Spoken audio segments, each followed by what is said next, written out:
weren't there a few Kuhenki here last time too? Where did they all go? Walkies? For Kuhenki? You're not pets, you know. Oh, well, looks like we just came at a bad time. Let's try again tomorrow.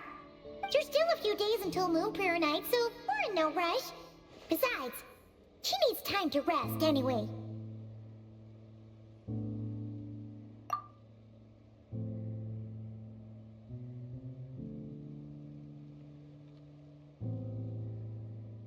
Kalamina! Are you back yet? Oh, how strange. Looks like she still isn't here. Right? It's not like her to spend so much time outside, especially since she's worried about attracting unwanted attention. What about Luonatar? Luonatar, you there? Hey! Do you know where Kalambina went? Sorry, didn't understand. But if you know where she is, could you take us to her?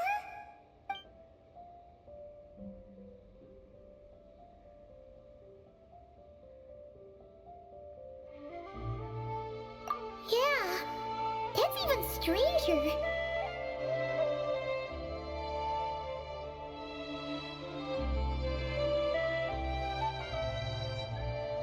What about him? Oh, that's not good news. They change color when Kalambina gets weaker, right? And they look super pale right now. Good idea. She might know what's happening.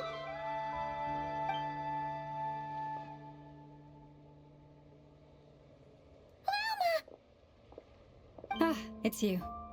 How is Kutar? Is she okay? No, she hasn't. I came here to check on her after I noticed the flowers had changed color. Based on past precedent, she must be very weak right now. Even getting up to walk would be a struggle. It seems unlikely that she wandered off outside. Not to mention that she doesn't do that at the best of times either. So yeah, this is super weird. No.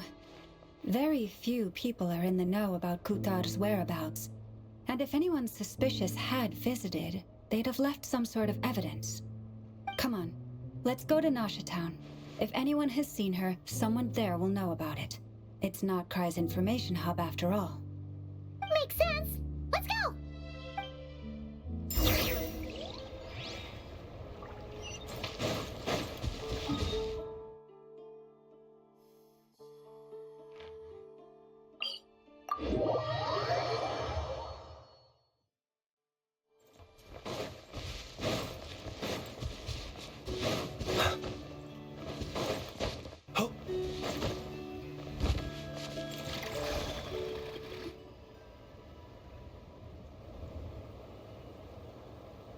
Moment.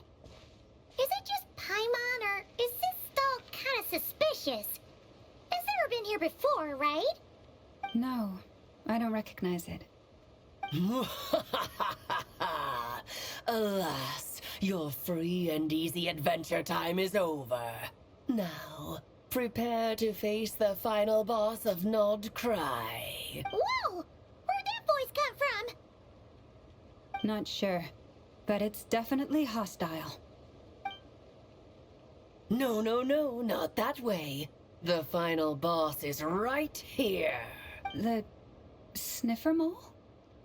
That's the final boss? Surely not. Also... Okay, the jig is up. I'll stop teasing you. Turn around. I'm right behind you. It seems I've managed to leave quite an indelible impression, even though you've never seen my face. Oh, nothing could make a great mage more pleased with herself.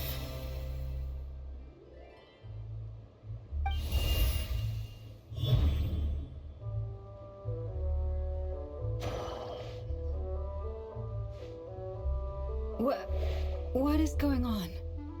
I've heard that all the big shots in Teyvat have long, wordy titles that stun people speechless when they make their entrance. Unfortunately, none of them are affiliated with the Hexen Circle, and we ourselves keep a very low profile. The notorious name-dropping doesn't quite work for us. Still, I, for one, think I'm really quite amazing. So that didn't stop me from coming up with a title anyway. Alice! It's really you this time? Not a lantern or a Dodoko, but Alice in the flesh? Oh, that's right. So, what do you think? How does it feel to finally meet me? You look like... Oh, that's the first thing you thought. A little surprising, but that actually makes me very happy.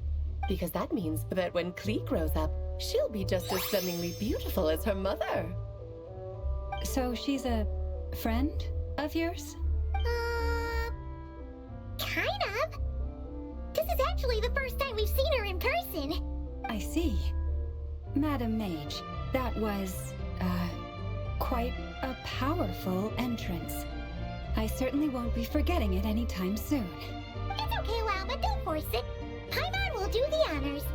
This is Alice from the Hexen Circle. She's a friend of ours. And of Arcus, too. That's right.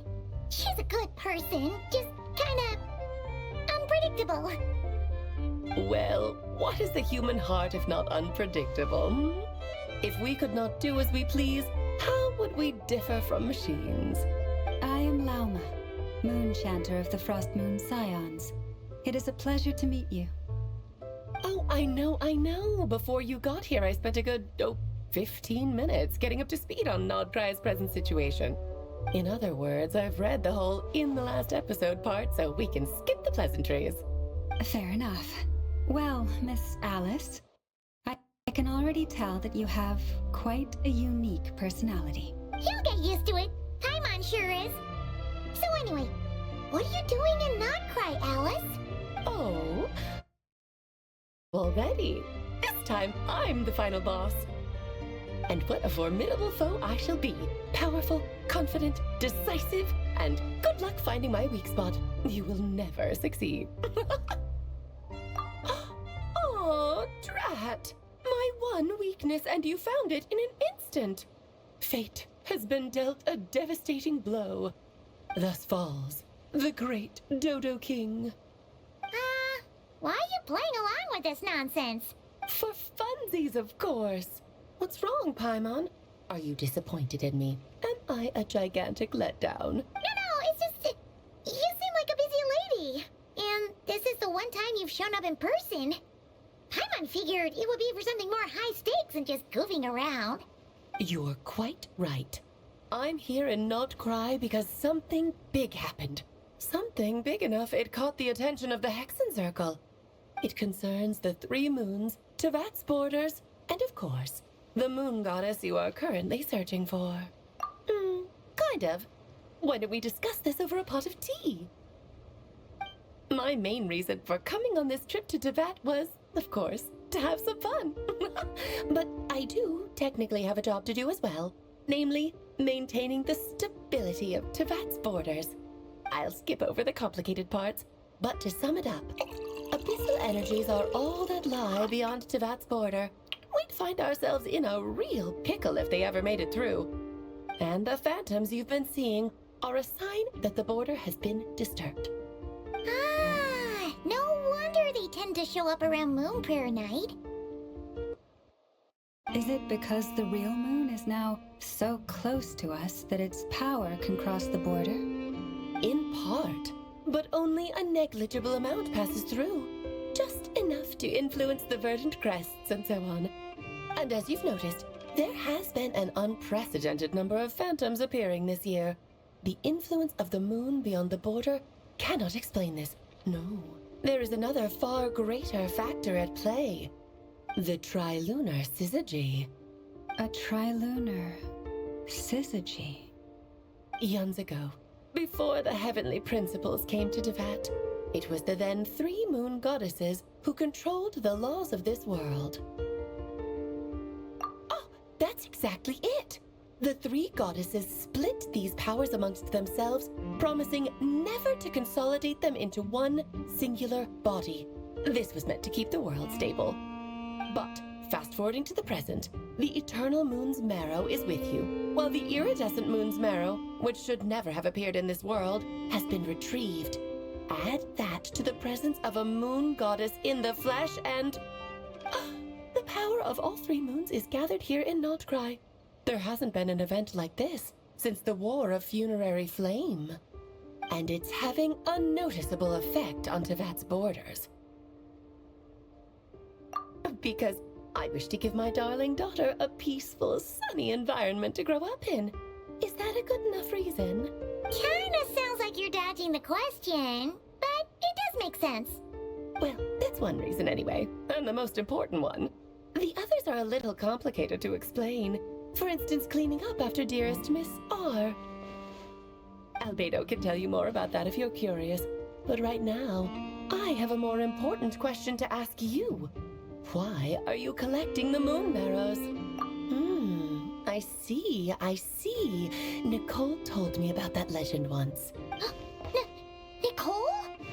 You mean meet Anne? Oh, so you remember. Yes, of course. That was the story about Fate, her area of expertise. But back to the story of our dear moon goddess. I'm afraid her intended method of returning to the moon is unlikely to work anymore. What does that mean? She may be missing, but she hasn't gone anywhere. She has disappeared.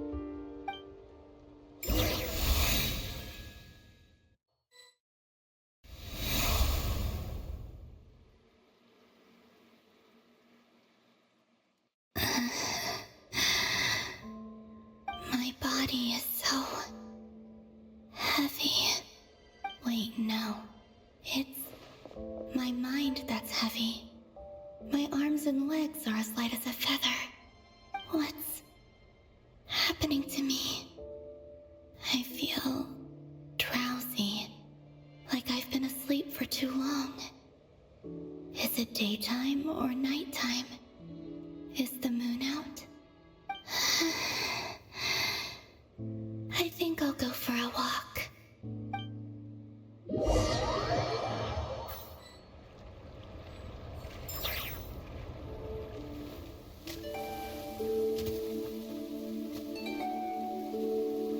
Are you out for a walk too? Huh?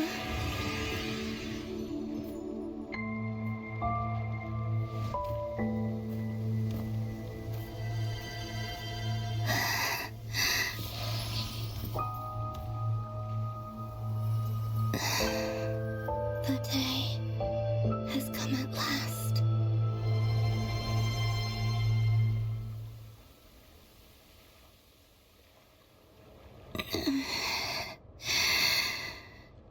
Have I grown so weak that I can't even sustain my physical form?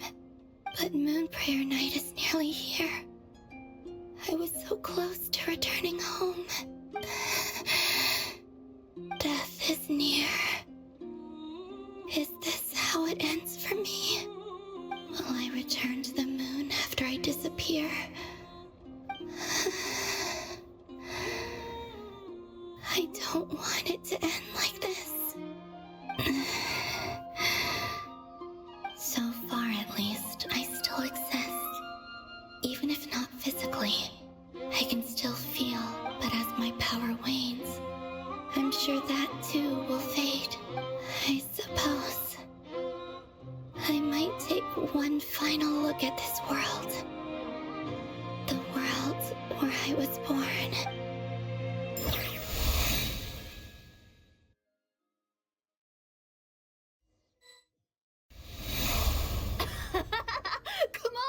Come on! Wait for me! The Frost Moon Enclave. How much it has changed since I was born. These decorations, they're so heavy. It's times like this when you kind of wish men could be priestesses and acolytes. How fascinating. I've never had the chance to be privy to people's private lives in this way. In the past, people would get so solemn and serious the moment I showed my face. Like they were frozen stiff. Karina, Lametti, it's time to eat. Coming! I want to watch them a little longer.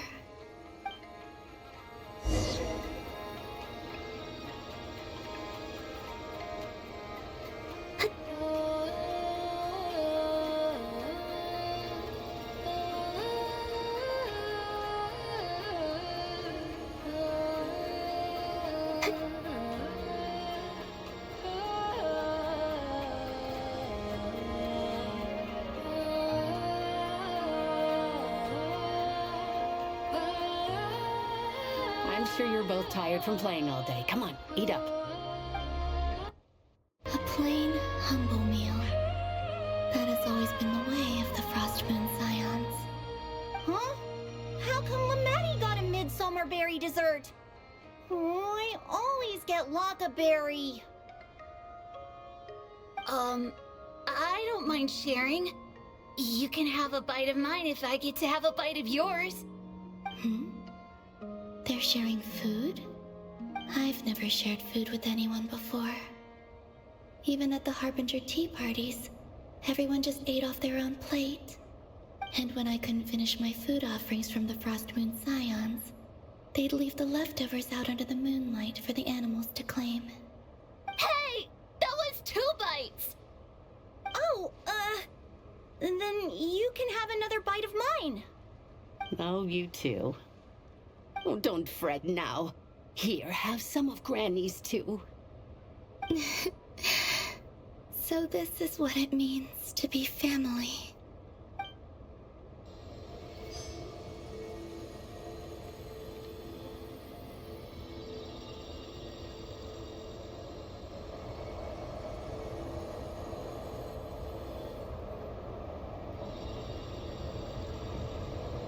So just fill these balloons with air, right? Yep. Try a couple now to test things out. The rest can wait till Moon Prayer Night. Think fast. Rita!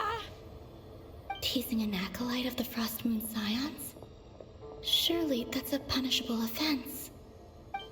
Take this! Huh? Alright, enough horsing around. Lady Lauma gave us a task. We should get back to it. The task is just to check that the balloons don't leak, right? Doesn't matter if we fill them with air or water. Okay, you got me there. And you got me there. But still, we can't use all the balloons before the festival even starts. We won't use all of them. And as long as Lady Lauma's trusted acolyte doesn't snitch, this can stay as a little secret between friends. A couple more can't do any harm, right? Oh, you menace. Then, think fast! Is pumping a balloon full of water really so much fun?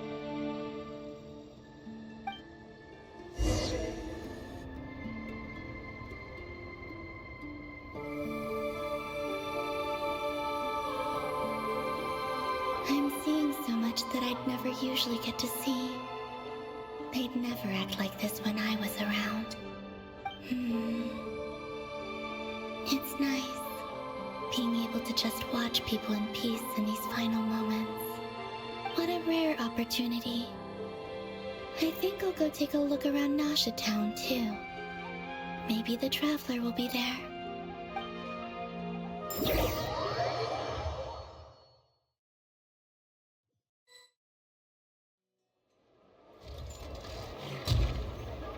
After the War of Funerary Flame, the Moon Goddesses were no longer recognized by Tevat. They lost the whole foundation for their existence. That's why the Moon Goddess's strength is fading. She cannot withstand the world's rejection of her. To be more pedantic about it, the Moon Goddesses did something to offend the heavenly principles, and that's why they were ousted.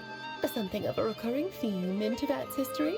Theoretically, speaking so candidly should put me in their crosshairs too, but they can't tell me what to do. I'll say whatever I want. Anywho, the Moon Marrow energies were but a drop in the bucket for her, and that battle against the Ray Hair of Solnari only weakened her further. Fortunately, it happened close enough to Moon Prayer Night when the Kuvaki concentration here is high. That's the only reason she managed to survive this long. What do you mean, fortunately? You said she disappeared.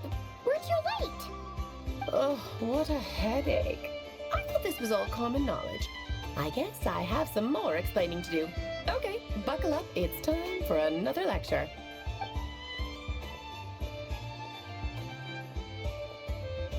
Now, I said earlier that the Moon Goddesses lost the foundation for their existence. The reason for that has to do with the natural order.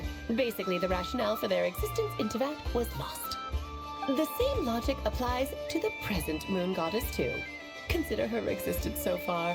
Her comrades in the Fatui called her Damselette. And she was worshipped as Kutar by the Frost Moon Scions. But these connections have now been severed, whether by her hand or yours. So, the rationale that once sustained her existence is now gone. Wait, we did that to her? Well, strictly speaking, yes. But let's not start pointing fingers, shall we? I'll only end up as the big bad villain, and that's not the kind of final boss I want to be. Of course I do. I'm only the greatest mage in the whole entire world. Now, if you wish to find your Moon Goddess, there are two problems we need to solve. Firstly, we'll need to strengthen the connection between her and Teyvat, at least enough to sustain her until Moon Prayer Night. Strengthen her connection. But does that mean I'll have to rally all the Frost Moon faithful behind this? I'm afraid a bygone faith and a former home won't be of any help to her now. Do you know her name? Her name? Yes. Names are very important things. A name is a fundamental concept that anchors one's entire existence. Then your first job is to find it. As a moon goddess, I'm sure she must have a name she identifies with. Neither Columbina nor Kutar is her true name, and she's never really accepted either of them. So, finding out her real name is enough to sustain her existence? Yes, I know it sounds like a small step, but every journey begins that way. So for now, that's all we need to focus on. The second problem is with her plan to use the moon marrows to return to the moon.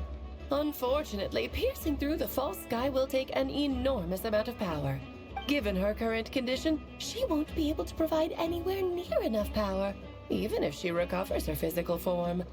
But no need to fret. Nicole's the expert in this field, and I'm sure she'll figure something out. Wait, Mage N is going to help us out too? That means we've got 2 Hexacircle mages on the case. This is turning into a pretty big deal. Actually, this is more of a side quest for me. Like you said, I'm a busy lady, so I can't stay for too long. I'll have to return to Teyvat's border soon. That's the upside you get for looking out for my little Klee. Hopefully that will incentivize you to carry on keeping her company in the future. Anyway, jokes aside, you'd better get moving. It will take quite a miracle for the Moon Goddess's consciousness to hold out till Moon Prayer Night. Oh, I suppose I might as well tell you where Nicole is before I leave. Off you go now. Time to meet your new friend. Oh, yes, and a little suggestion. Don't forget to mind your heads. What? I wonder how Duran's doing. I should really go see him before I head back. You really are super busy. I most certainly am. There's so many children I have to keep tabs on just in Mondstadt. Duran, Albedo, Venti, Varka. Klee didn't make the list, huh? Of course not. Klee is my pride and joy. I have no qualms about her, because she's the best child in the whole wide world. Yeah. Klee's a little angel. I'm Glad you agree. Well, all the best. See you when I see you.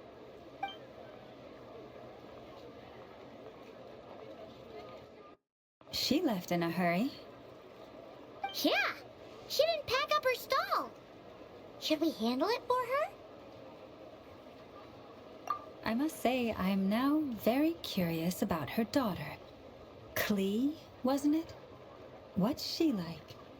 That's a long story. Come on, we'll fill you in as we go.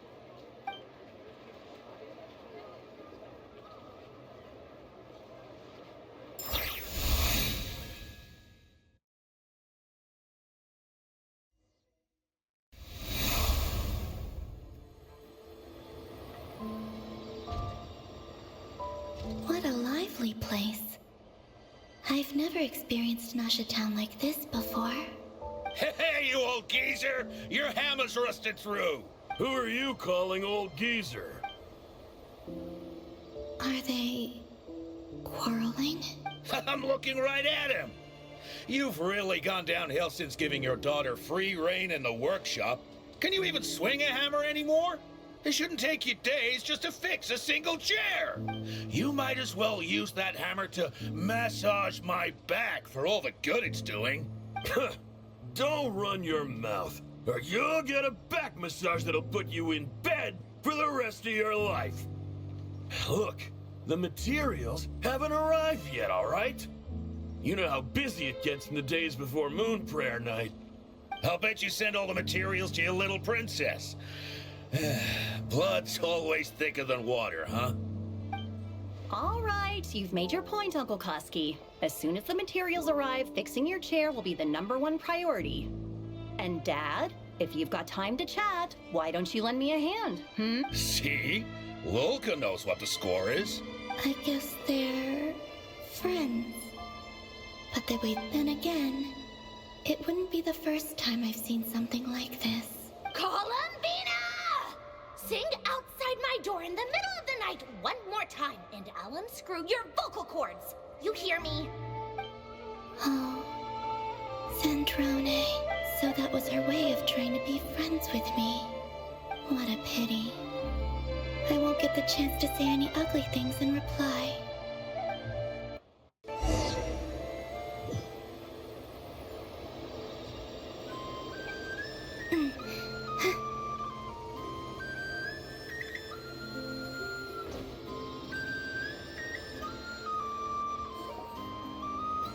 Hey, have you decided what to give her for Moon Prayer Night?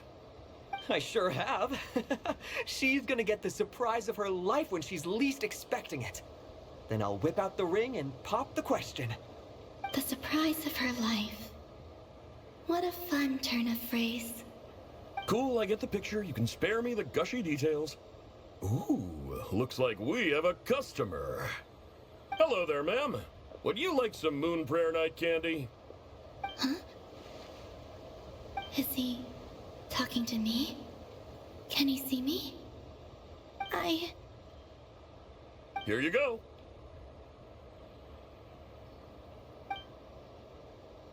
Oh.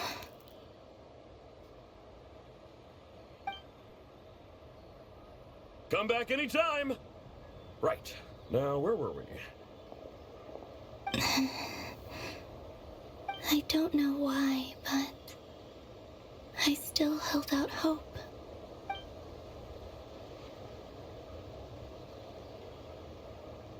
The most important thing right now is to find that mage.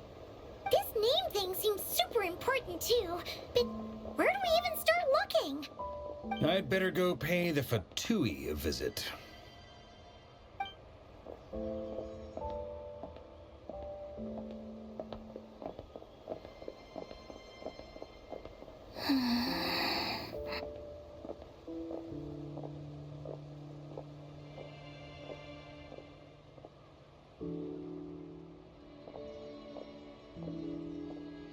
Columbina?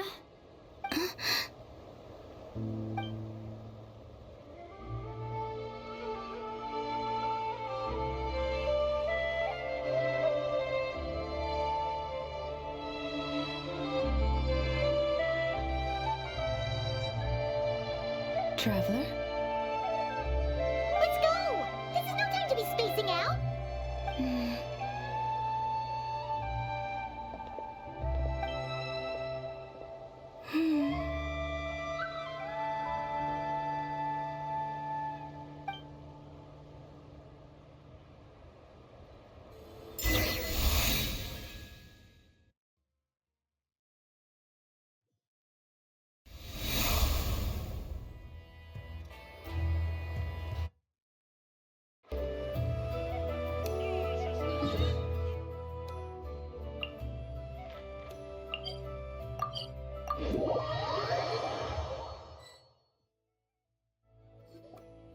Where are they going?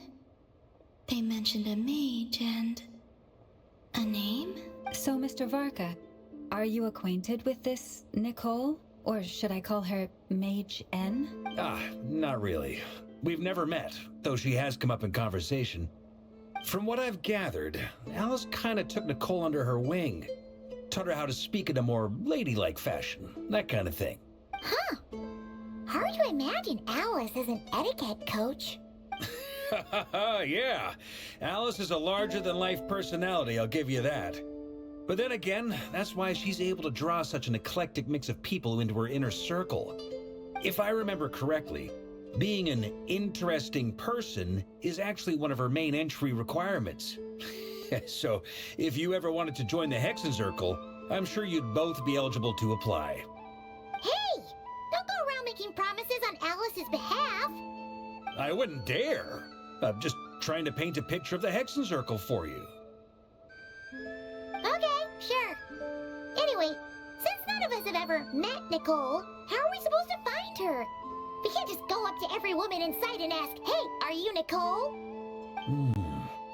Maybe something she's wearing will give it away? Like a wind bloom pinned to her chest or something. Wait a minute. Alice never said Nicole was from Mondstadt. Oh, true.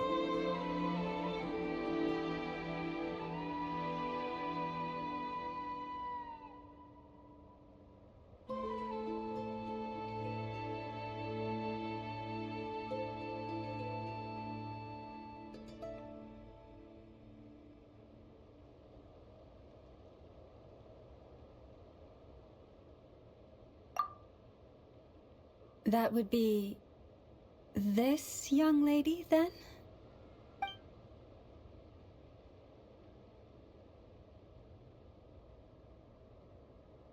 Hey there! Sorry to disturb you, but... are you Miss Nicole? Varka, Knight of Boreas of the Knights of Favonius. Alice might have mentioned me before. Mm-mm. Have we got the wrong person? Sorry. Well, this is awkward. When I shook my head, I meant, no, Alice hasn't mentioned you before.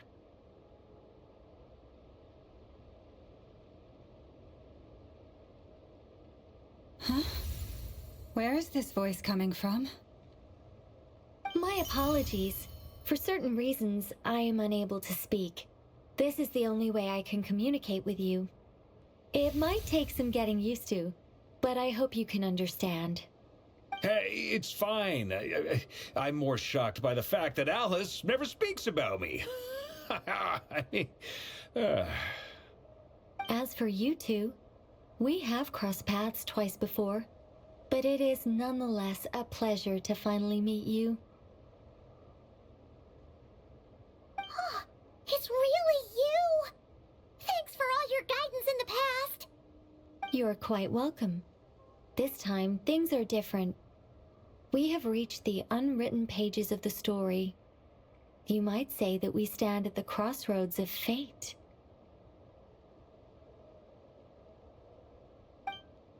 Now then, allow me to formally introduce myself. My name is... No! Stop! Alice! I can't believe it! I had a whole speech prepared. I'd agonized over every single word. She always picks the worst moments to ruin other people's plans. I'm so sorry about that. Alice took the liberty of devising some bespoke self-introduction magic for each member of the Hexen Circle. But I could have sworn I deleted all of the triggering conditions for it. How did it bypass everything? Oh gosh, this is so embarrassing. This is a very different side of Nicole than what we're used to. Is she not used to face-to-face interactions? Don't worry about it. We've seen that introduction magic once already, so it wasn't too much of a shock. Please go on, Miss Nicole. We'd love to hear what you have to say, or, well, communicate. Huh? Are they talking to this lady? But... Will you all promise to forget that horrendously embarrassing introduction? Sorry? Embarrassing? When?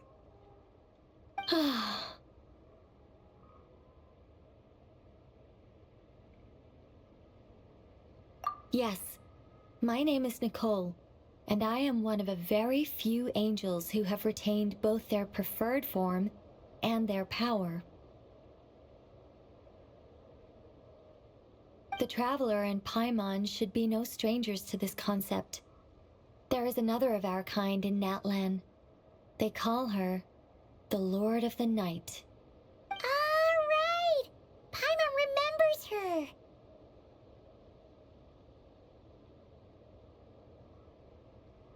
Yes. Well, I have retained more of my power than she. It's because I don't have a long-term duty to fulfill. To be more specific... no. We'll be here all day if I get into the specifics. Moving on. If I'm not mistaken, you are here because you wish to learn how one might reach the moon beyond the sky. That's right. Is that something you can give us any guidance on? Yes, I do know a way. It began with the Hyperboreans, who lived after the War of Funerary Flame. Blank looks. Maybe I should start with the background of the war. Or maybe not. It shouldn't be an issue. I'll fill in the gaps for you when we have more time. Anyway, after that war ended, the three moons retreated to beyond the false sky. The Hyperboreans were humans I once aided. They accepted the civilization and creations bestowed upon them by the angels. But despite accepting many blessings of the angels, many among them still held on to their faith in the moons. They were reluctant to accept the new order, even after the War of Funerary Flame. They sought to contact the moon goddesses beyond the sky and receive their guidance. But all three had passed away by that point.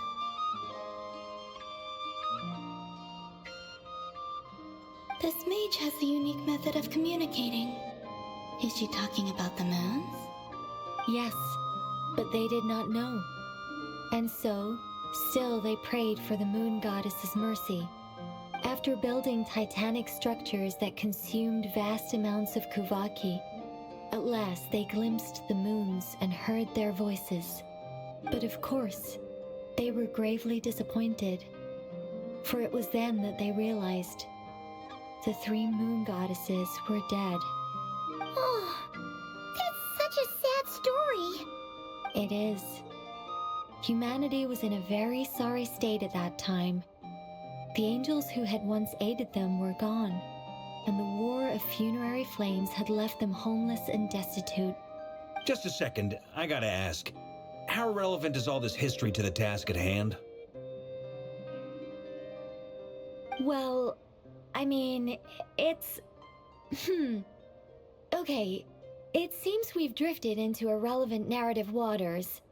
It's been a while since I've had the chance to speak inside someone's head. As soon as I got started, I lost control, and the words just flowed out like a waterfall. What I'm trying to say is... Right, yes, that's it. The relevant part is the ritual created by the Hyperboreans.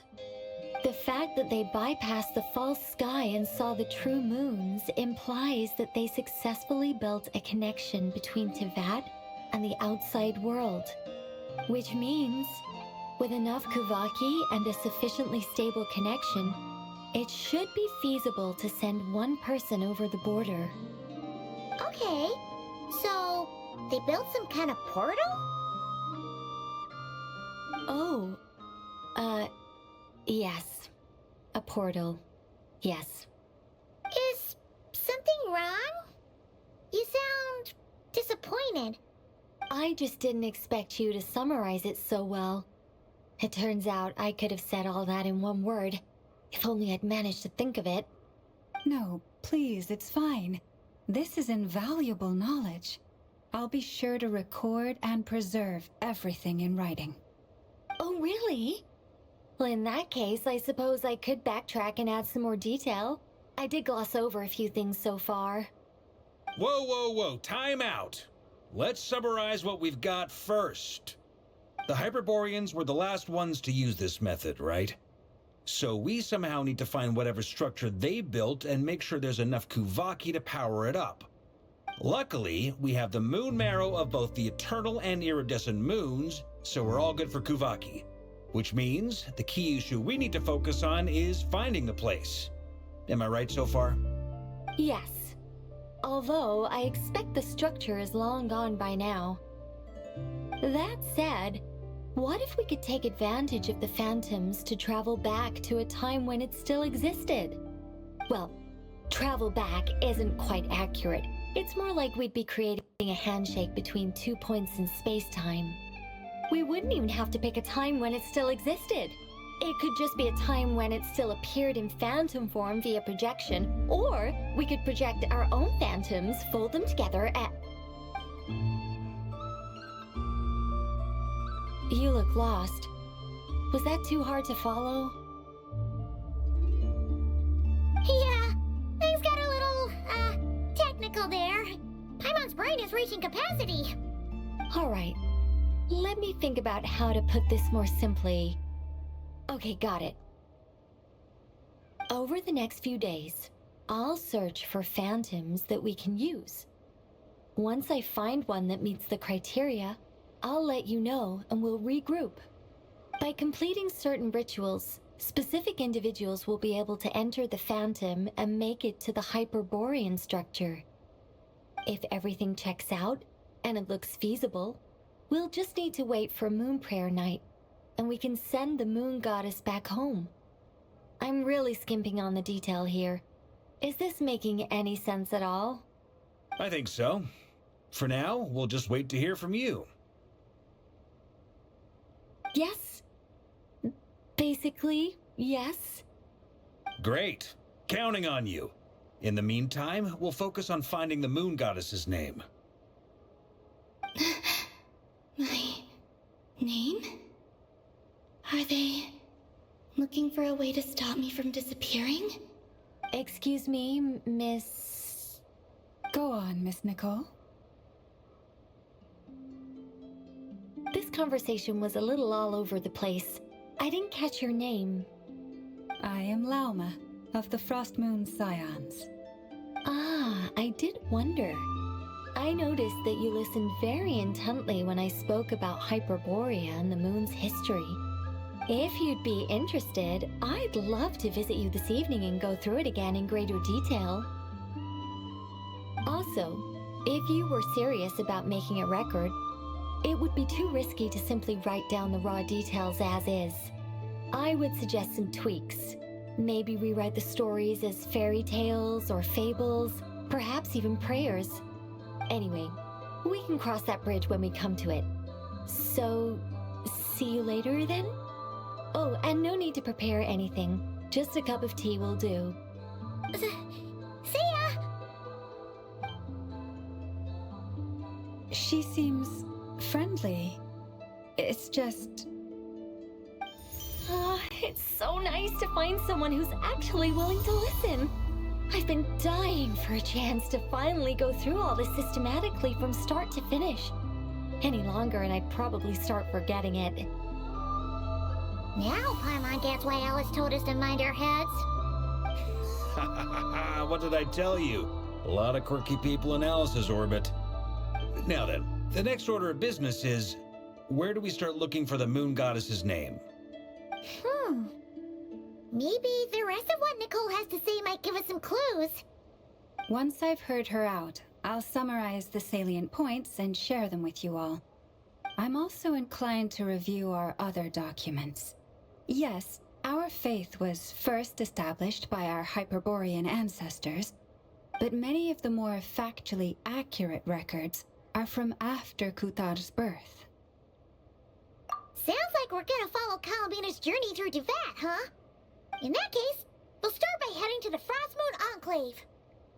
Sounds like a plan. Take this with you. I'll see about getting in touch with the Fatui. It'll probably just be Arlecchino and Sandroni again. They're the only ones who would want to help. Thank you, Mr. Varka. Don't mention it. Honestly, I'm more comfortable dealing with the Fatui than prying into the details of a young lady's childhood. Catch you later. I should follow them, just in case there's some way that I can help.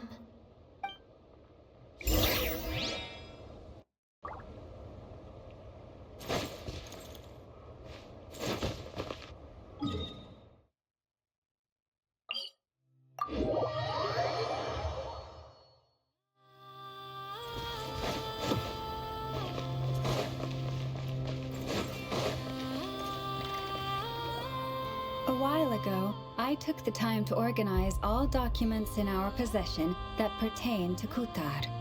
What you see here is the material I consider reliable.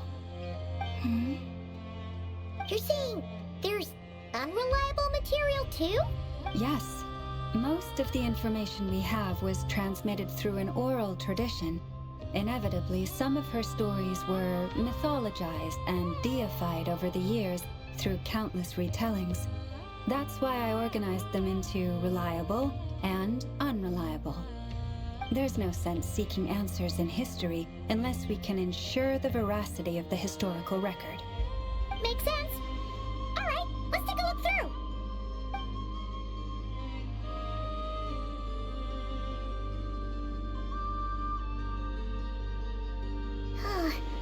Almost all these records refer to Kutar instead of Columbina.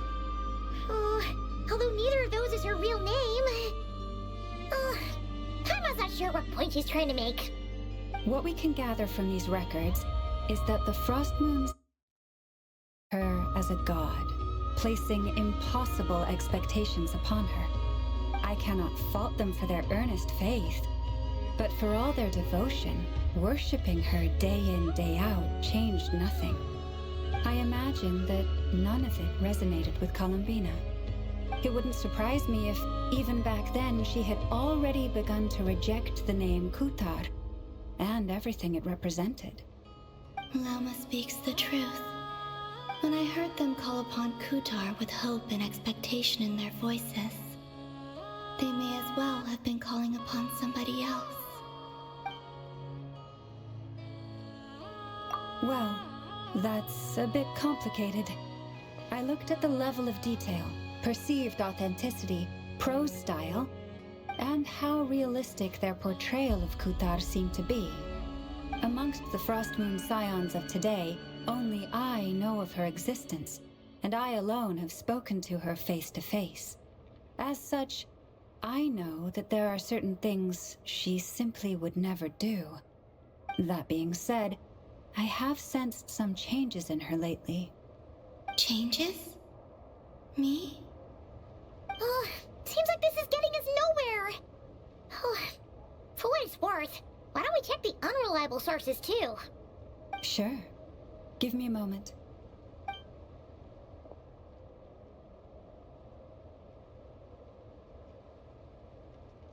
Exerting but a fraction of her divine might, Kutar sheared a great mass from the snow-capped mountain and cast it into the sea, upon whose surface shone the mirror image of the moon. Thus was formed the island of Hisi. Yeah, right. That doesn't even begin to pass the sniff test. The 3 moons are naught but lies through and through. Only one moon has ever shone for us, and Kutar is her name. The vast majority of ancient texts are filled with fanciful tales like these. I trust you understand my criteria a little better now. Kutar did not speak, merely gazing into the distance in silence. And where her gaze landed, this was her prophecy. Clearly, whoever wrote this text never even met Kutar. Otherwise, they'd know that her eyes are always closed. What about you, Traveler? What are you reading? Come on, let Paimon see. The child wished to build a wooden nest with which to shield the fledgling bird from the cold. But being so young and lacking in strength, the child could not snap the branches from the trees. Kutar was passing by. Upon seeing the child, she summoned forth the Kuhenki, who built a beautiful nest for the child. I remember that. Not knowing the meaning of Kutar's divine intervention, the child dared not to respond, and thus ran home to call their parents. But Kutar was gone. The Moon Chanter declared the event a miracle and took the nest as a relic, placing it on high for all to see. The child was named as one favored by the goddess and was greatly respected amongst the people. Yet, no further miracles were bestowed, and this matter was forgotten in but a few years. Huh.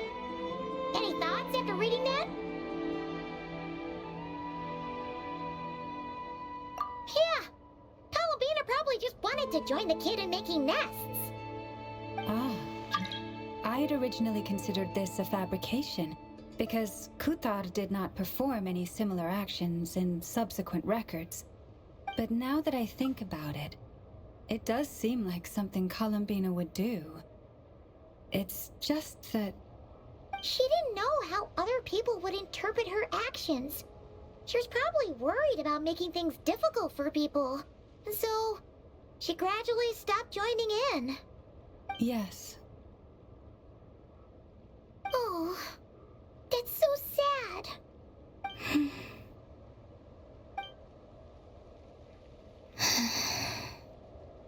And now, I can make no such gestures of warmth, even if I want to.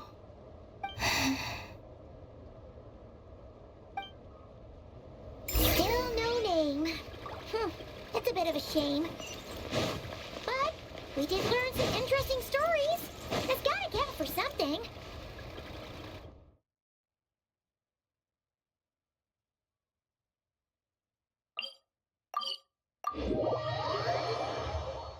Barca said he was gonna set up a meeting with Arlecchino and Sandroni, right?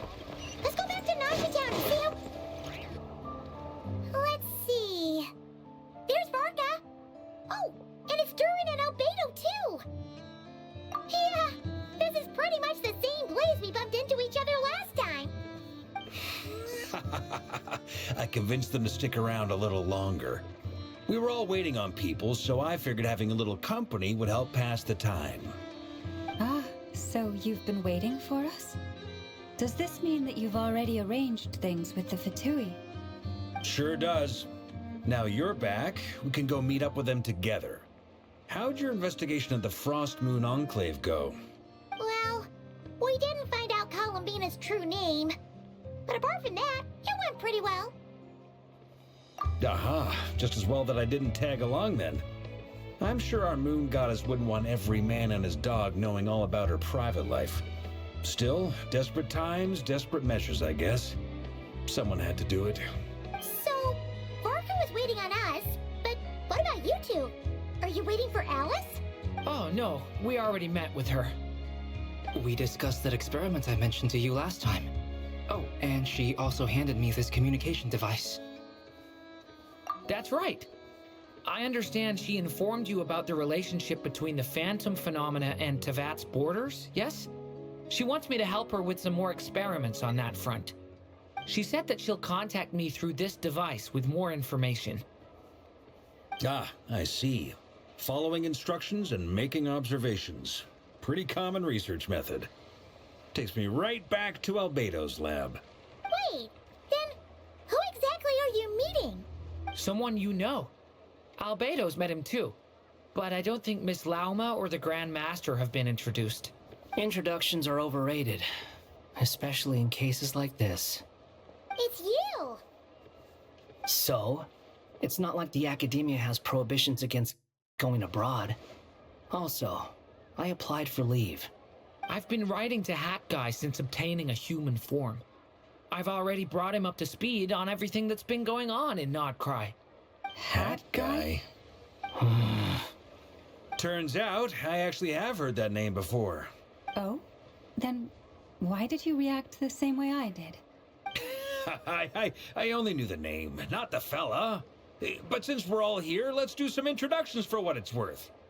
I'm Varka, Grand Master of the Knights of Favonius. Lauma, Moon Chanter of the Frost Moon Scions. And I'm a Driosh from the Vahumana Darshan of the Sumero Academia. Hat Guy. Good to see you again, Mr. Guy. I believe we last saw each other on the boat ride here.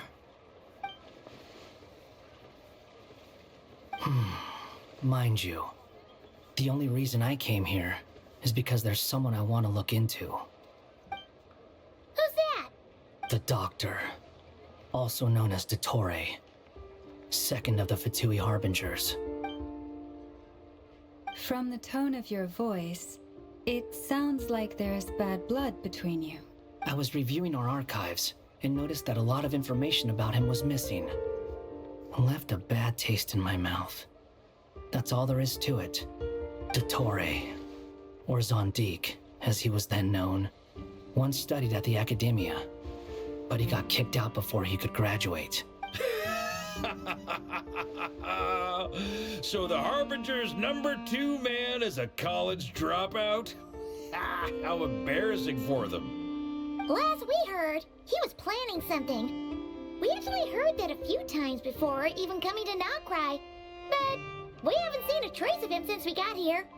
He only appears when something interests him. For all we know, he might have left already. But the fact he did something here at all is worth noting. It'll fill a couple extra lines in his file. Why does it sound less like a file you're writing and more like a criminal record? Anyway, we were just about to meet 2 of the other Harbingers. Want to come along? You might learn a thing or two about him there. Sure. Even though they're Harbingers, well, they're old acquaintances of ours, so, you know, when you talk to them, try to be... I got it. The Frost Moon Scions' relations with the Fatui remain tense. Forgive me if I do not attend. In that case, we'll continue assisting Miss Alice with her experiments. Good stuff. Everyone's having a fruitful time. All right, we better get going. I'll lead the way.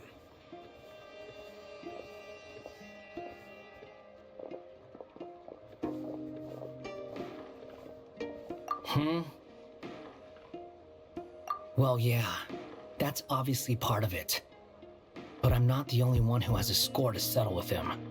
Neither you, nor Lesser Lord Kusanali, nor I want to see him meddling with things again. What's the hurry? Don't worry. Pigeons always know which way home is.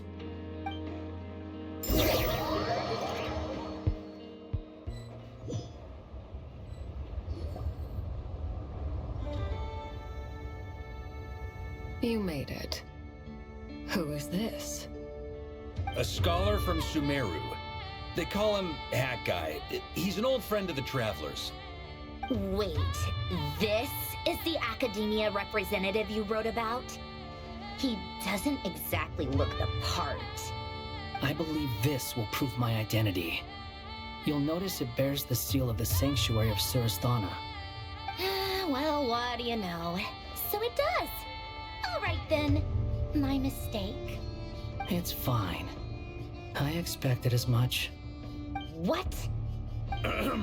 So as I mentioned in my letter, the Academia's got its eyes on Dottore. But this matter remains top secret. Apart from those assisting in the investigation, the fewer people who know, the better. If anyone asks, I'm here in Notcry to pursue my personal academic interests. Gotta say, Varka, you did pretty well to keep all this under wraps for so long. Sounds like you got in touch with the Academia about this way back. You flatter me. Where do I even start? Remember that time we fought Rerir at Star Sand Shoal? He sure let me have it then, didn't he? I'll bet Dottore had that all sketched out, with me as his convenient little pawn. He could not care less about us if he tried, but hey! The feeling's mutual. Does Dottore really strike you as the sort who values his relationships with his colleagues?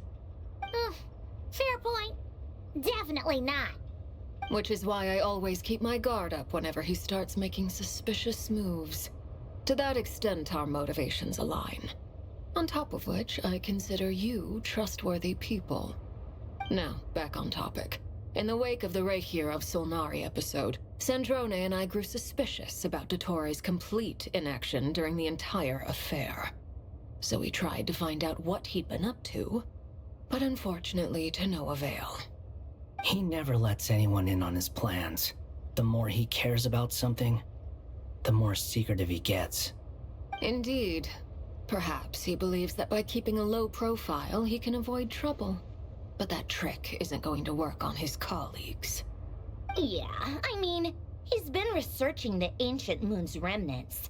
And he's been trying to get his paws on the moon marrows. Only an idiot would believe he doesn't have something more planned. With this in mind, I returned to Snezhnaya and relayed my thoughts to Her Majesty the Tsaritsa, entreating her to have him recalled. That's pretty direct. Did the Tsaritsa agree? Yes. I made it abundantly clear that the Fatui's business in Nodcry is almost concluded, and we do not need 3 harbingers in this territory. Her Majesty concurred. Accordingly, Dottore has returned at her orders. I imagine he is continuing with experiments, which no one besides he would ever have any interest in. Common sense might mean nothing to him, but he's not stupid. He knows that no good can come from opposing the Tsaritsa. Smarts alone won't get him all the way. He needs the Rooster's resources and Regrator's Mora, both of which the Tsaritsa can strip from him by waggling a finger. But doesn't he have a track record of publicly following orders while going against them in private? He probably has it down to a fine art by now. Wouldn't put it past him.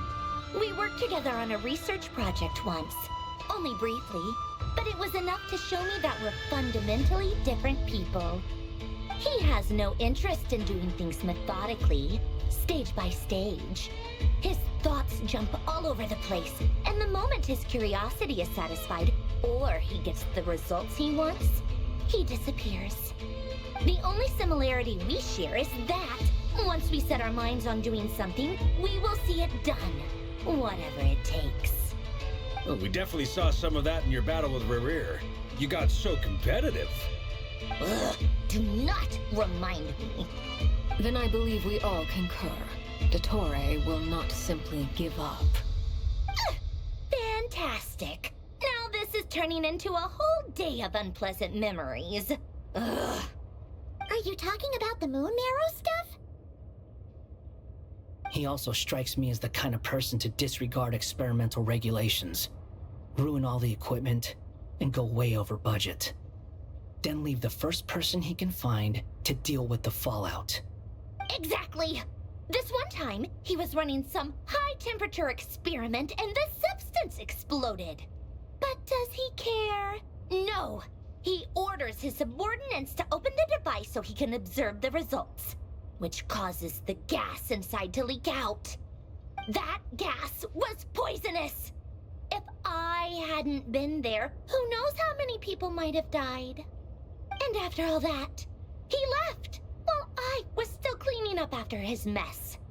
What a waste of time, he said. A waste of time? The nerve! He wasted my time! You've been bottling that up for a while, huh? Hat guy, I must say, you seem awfully familiar with internal Fatui affairs. Especially when it comes to Dottore. Thank you, Lady Harbingers. for providing such valuable information. I have no other questions for now, so I'll be on my way. Wait, what? You're just gonna leave? You're welcome to join if you want. Ugh. Just when Paimon thought he'd finally mellowed out. He makes quite the impression. I'll say.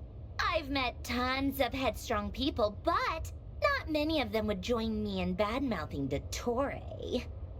Anyway, back to the main agenda. Barca, you said that Columbina has gone missing?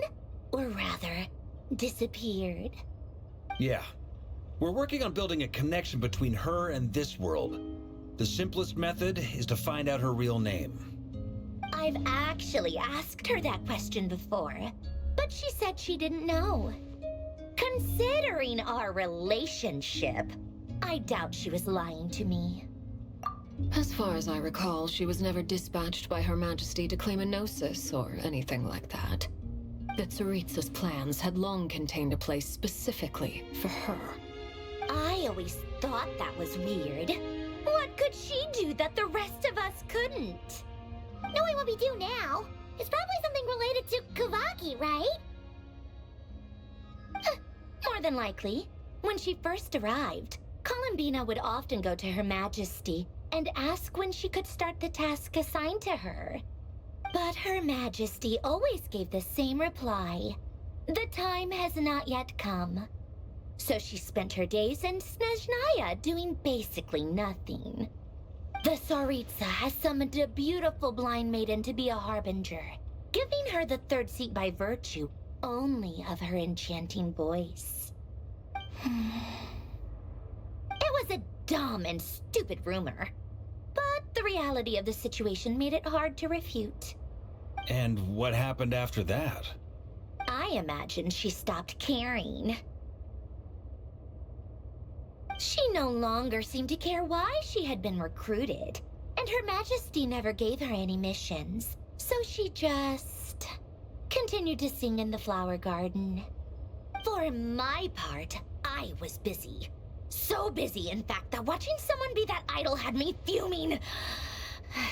But still, I got the sense that she had long been used to a life of other people claiming she was needed when she wasn't. I just felt that having a place to stay would cost me something eventually.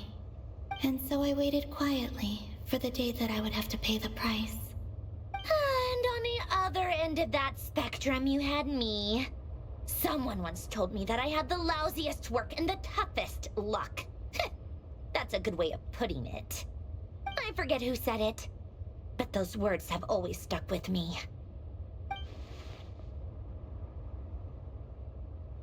But you've done your job exceptionally well all this time. Because at heart, you are a conscientious person. What is it? Something come to mind?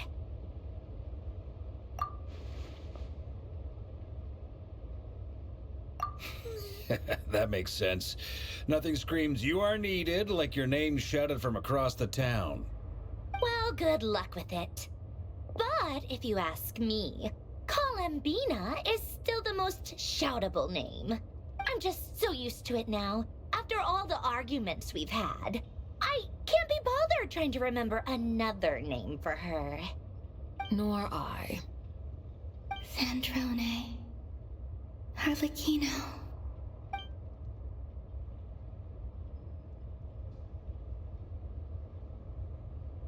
Huh! It's a Sealy! Does that mean Nicole has news for us? Ladies, I thank you for your hospitality. If the chance ever comes up, I definitely owe you both a drink sometime. I'm sure it will. You can make your own way out.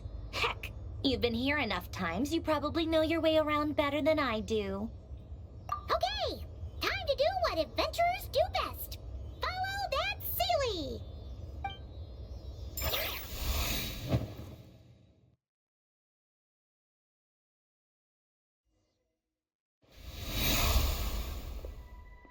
Here you are.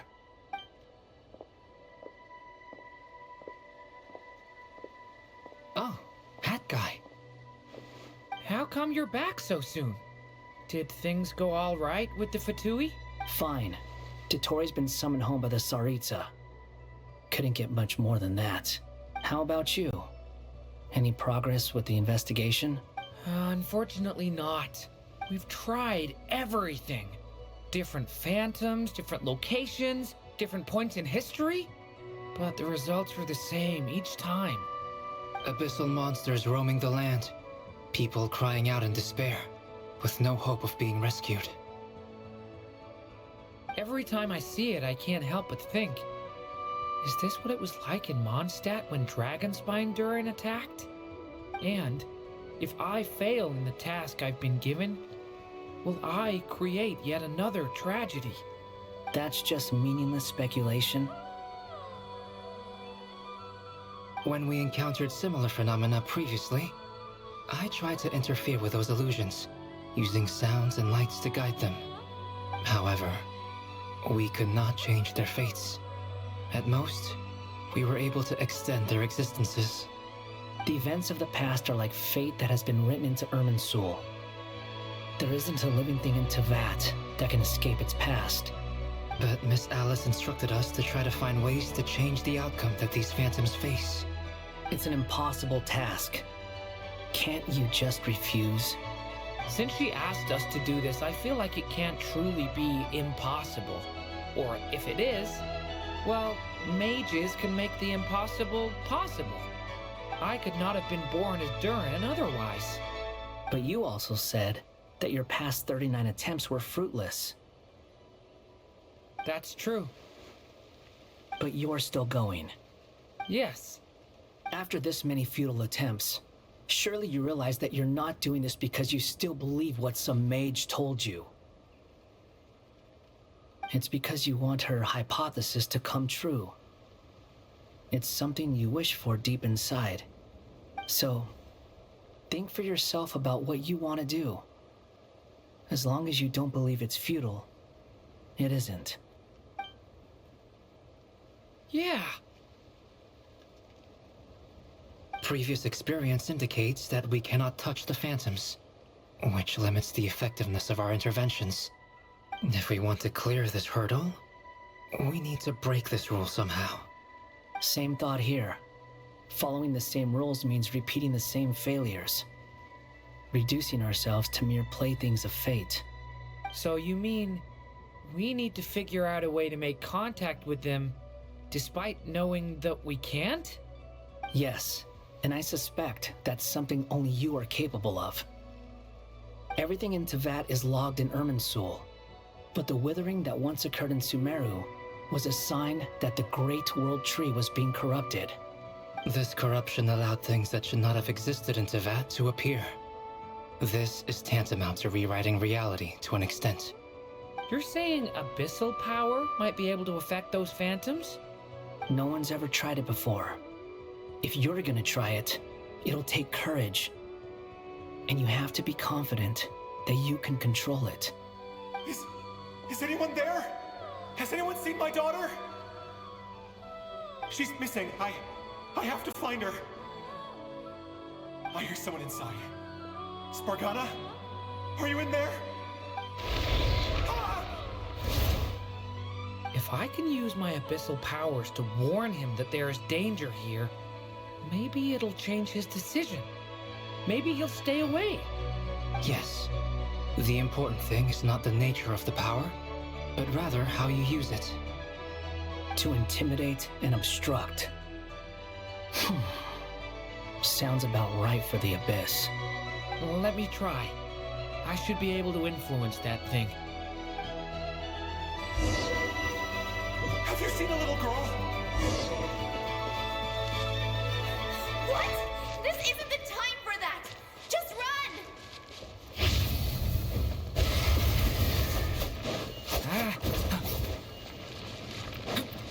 I hear someone inside. Spargana? Are you in there? Where are all these monsters coming from? I don't want to die! What is this? Looks dangerous. I should get out of here.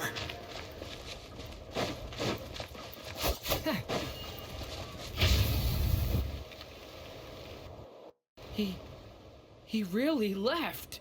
Ha! We did it! Don't celebrate too soon. Follow him. See what he does next. Monsters approaching from the front. You need to stop them and create an opportunity for him to hide.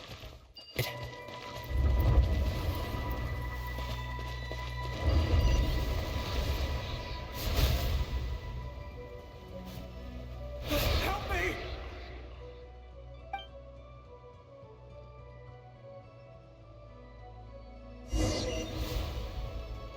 Monsters approaching from the front. You need to stop them and create an opportunity for him to hide.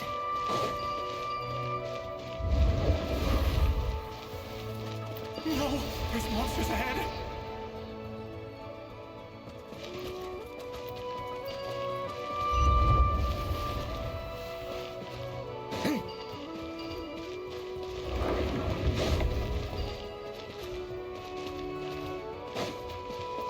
The monsters are gone.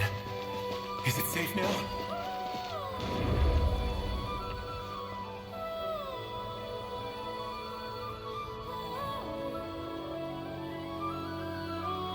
The barrier's gone too. How odd. Anyway, I guess I'll keep going. Quickly, let's keep up.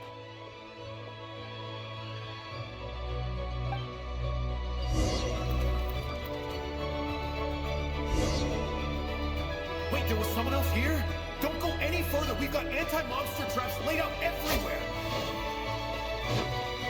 But my daughter must just be up ahead. I have to go. This way's blocked.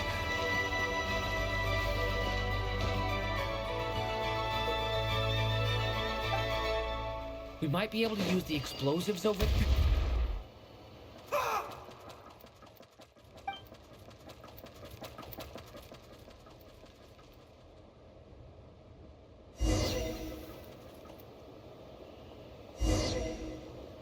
Wait, there was someone else here? Don't go any further. We've got anti-monster traps laid out everywhere. But my daughter must just be up ahead. I have to go. This way's blocked.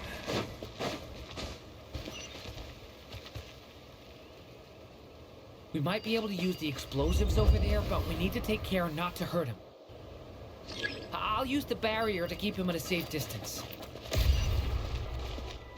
This barrier seems to be helping me somehow. Hey, wake up! Oh, no good. Gotta keep moving ahead.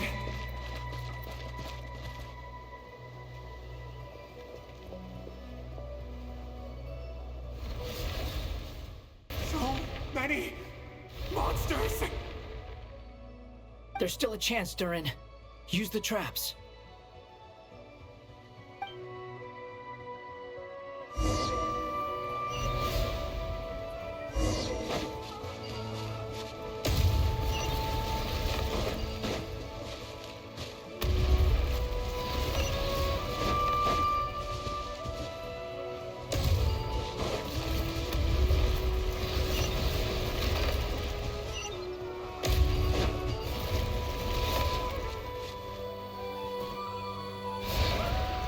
Help me!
This is a new development. I've never seen this happen before.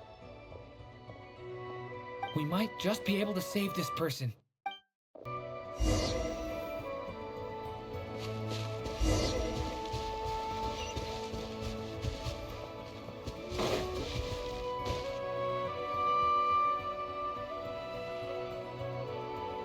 Hello there.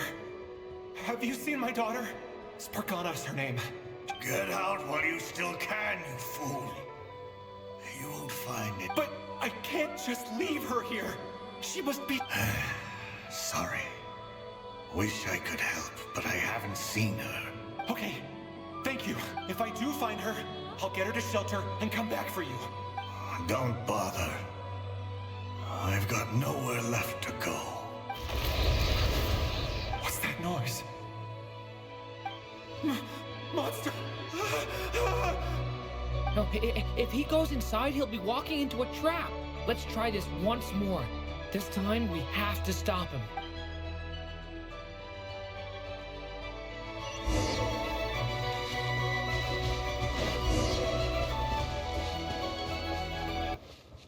Why?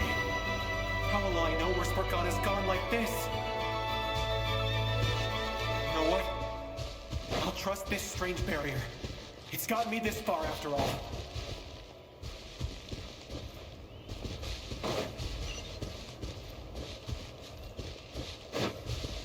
Spargana, are you there?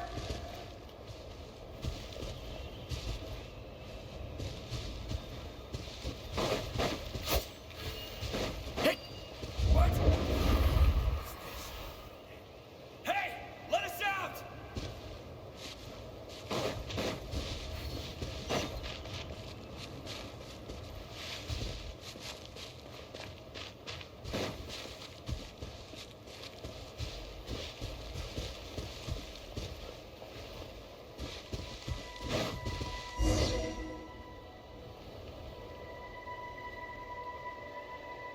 Huh?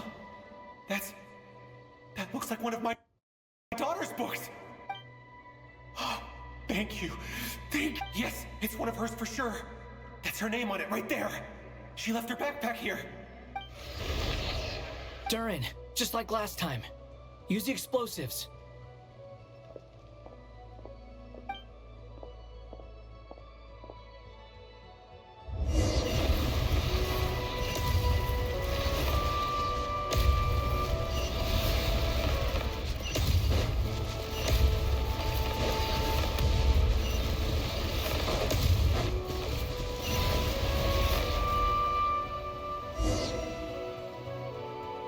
It won't work. There's not enough left. If he makes it in, he'll die. But then, this clue could be the key to him finding his daughter.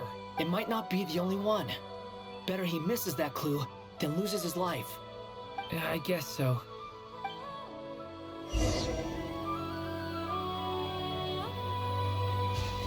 Stop him, Durin. We can't let him get any further in. It's my daughter's book! She's passed this way! Why? Why won't you let me go in? I've searched and searched and searched just for this! But how will I find her without any clues? I no longer have anywhere else to go.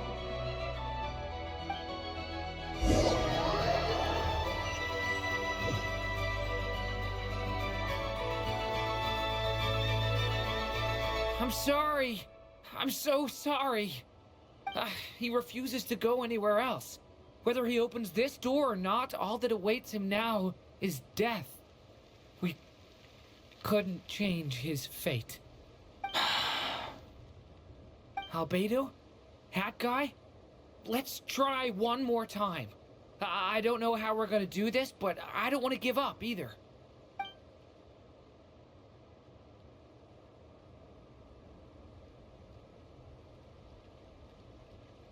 Why am I here? What's going on? All these scenes running through my head. Where are they from? Huh? What's going on? His reactions have changed. How many times have I... What's happening to me? Huh? Wait, who are you? You can see us now? I feel like I always could, but that I only just realized you were there. I'm sorry, I don't know how to describe what I'm feeling. But you were the ones guiding me using that marked barrier, right?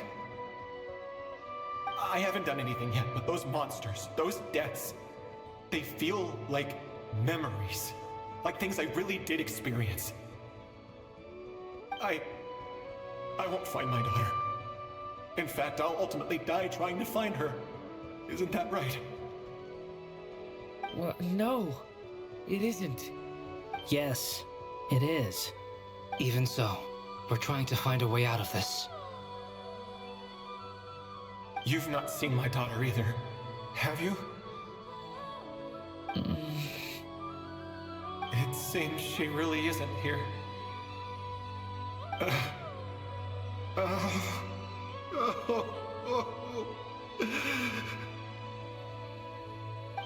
I'm sorry we couldn't help you.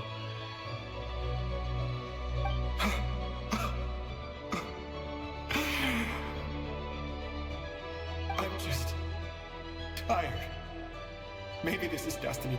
Maybe it doesn't matter how hard I search. How long do I have left? Experience says 15 to 20 minutes. 15 to 20.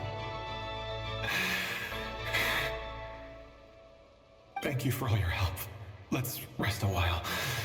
You look exhausted too. Now's not the time for you to start pitying us.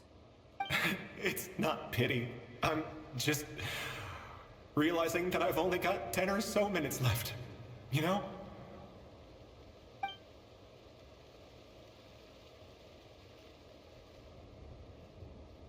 You say you're from Mondstadt, yes? A place with windmills, where people enjoy limitless freedom? And you're from Sumeru, where they've built an academy into a giant tree? Yes. It seems you've never heard of either place. Those names are unknown to me, I'm afraid, yes. Have you heard of Hyperborea? I have, but I heard that it was destroyed in the distant past. I see. That was where my ancestors once lived. What about Delphi Pytho? Was it later rebuilt? I've never heard that name. Then what about Sal Vindaknir? I have seen that name on stone tablets on Dragonspine. But I'm afraid the only things left of that place are its ruins. I see. Sure enough, there was no way to turn this around, huh? I'm sorry. I was the one who asked to chat, but it seems like we're too many ages apart. There's barely any common ground to start from. It's all right. We did hear something new, at least. From how you speak of your lives, things must be going all right for you, I guess. They are. Mondstadt is a place of freedom and happiness. There's a lot of good people in the church and the Knights of Favonius, and even outsiders find that it's an easy place to feel at home. We have festivals a few times a year. Everyone gets together to drink, sing, and be merry. Sumeru's a lot more uptight. Not really the kind of place where you can relax. It's a nation fraught with problems wherever you look. But if all you want in life is to seek knowledge, I guess it's pretty much paradise. That's wonderful. In other words, after this all-devouring black tide passed, humanity did not merely avoid extinction, but rose to build prosperous civilizations anew. I mean, I can see you all right now. That must mean the future isn't a total mess, right? That's true. Well, time's almost up. Let's part ways, I think. Might be best if you don't waste too much time on me.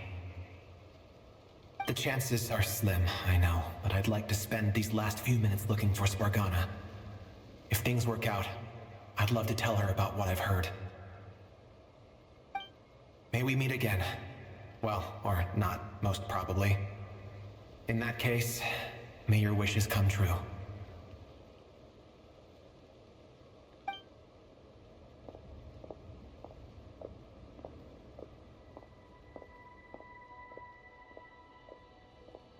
He's gone. In a few minutes, he will meet the end that was his to begin with. The ending of this tale did not change, but I believe that we've just made the most progress we have yet. May your wishes come true. If only it were so simple. Hat guy, could I ask you a question? You've never talked about your past. It seems complicated, and it weighs heavily on you, too. Would you be willing to tell me about it? I mean, sometimes it's better to get things out in the open. Take that guy we try to help, for instance. At least he said goodbye with a smile, right? I know about Albedo's past. Our experiences are very similar, and he created me. As for you, you're my first friend, and you've witnessed every step I've taken. But by comparison, I know nothing about you. Either way, I mean, we're still best friends. But if I knew more about you, I might understand your thoughts a bit better. I've told you about myself. I'm a student at the academia. And what did you do before that? Prepared for the entrance exam? All right. If you really don't want to talk about it, I won't press you any further.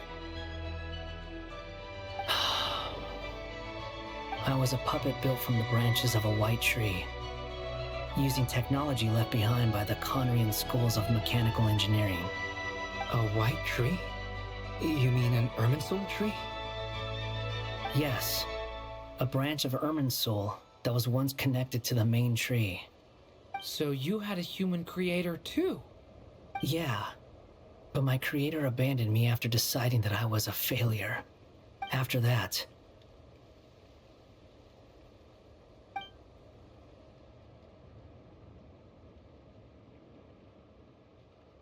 Durin, resisting the influence of the Abyss, suppressing the urge to destroy, trying to do the right thing. None of these things are easy, but no matter how hard they are, trying to rewrite past wrongs is far harder. You asked me if you would create a new tragedy if you failed. I told you there was no point speculating about that, but the real answer is, yes. You absolutely will. That guy. But at least you've got people here to help steer you away from the wrong path. So, just keep aiming towards the light. I will. I promise. All right, break time's over. Hello, Durin speaking. Hello, friends, it's me! What have you been up to, I'm detecting some unmistakable fluctuations here at the border. The amplitude isn't particularly high, but they're completely different signals from the ones before, and the scale is comparable to those I've detected previously. Alice, we were unable to save that person. However, he appears to have retained a portion of the memories gained through that cycle, and was able to hold a conversation with us. I see. Well, that is rather odd indeed. It definitely merits further attention. Could I trouble you to keep trying the same approach? I need to gather some more data. Counting on you. I should probably have Nicole come and check this out as well.